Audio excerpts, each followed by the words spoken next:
नमस्कार बंधुरा केमन आছেন सबाई आशा करी भालो आছেন बर्णालीदेर चैनेले आपनादेर सबाइके स्वागत जानाई।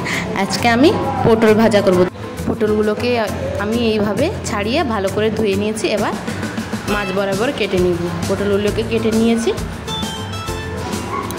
এবার লবণ দিয়ে দিব স্বাদ মতো আর হলুদ দিয়ে ভালো করে মেখে নিব।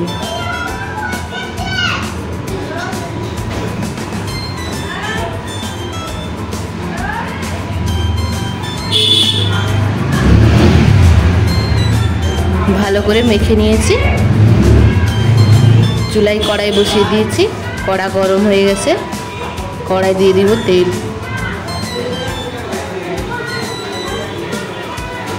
তেল গরম হয়ে গেছে।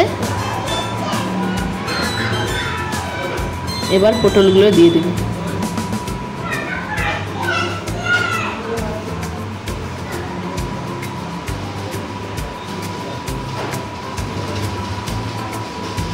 পটলগুলো দিয়ে দিয়েছি। এবার ভালো করে নেড়ে চেড়ে দিব।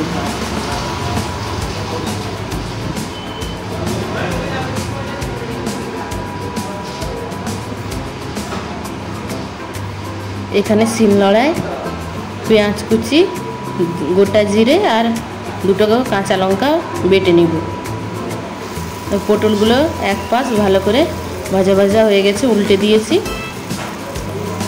পটলগুলো ভালো করে আমি লাল লাল করে ভেজে নিয়েছি। এবার বাটা মশলাটা দিয়ে দিব। বাটা মশলাটা দিয়ে ভালো করে নেড়ে চেড়ে দেব।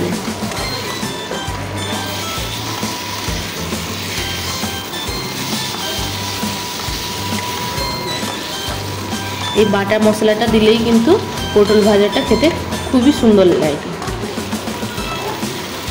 ভালো করে নেড়ে চেড়ে দিয়েছি। এবার 2 মিনিটের জন্য ঢাকা দিয়ে দিব। 2 মিনিট হয়ে গেছে, ঢাকাটা খুলে আবারও আমি ভালো করে নেড়ে চেড়ে দিব। এইভাবে পটল ভাজা বানালে কিন্তু গরম ভাতের সঙ্গে খেতে খুবই ভালো লাগে। আপনারা অবশ্যই একবার বাড়িতে ট্রাই করবেন।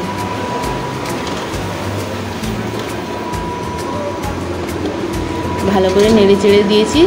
রেডি হয়ে গেছে আমাদের দারুণ স্বাদের পটল ভাজা। ভাজাগুলোকে আমি এবার একটা প্লেটে নামিয়ে নেব। তো এখনকার মতো ভিডিওটি এই পর্যন্ত। সবাই ভালো থাকবেন, সুস্থ থাকবেন। দেখা হচ্ছে নেক্সট ভিডিওতে। আর আমার এই রেসিপিটা যদি ভালো লাগে অবশ্যই লাইক, কমেন্ট, শেয়ার করে দেবেন। আর চ্যানেলে নতুন বন্ধু হয়ে থাকলে চ্যানেলটি সাবস্ক্রাইব করে দেওয়ার অনুরোধ রইল।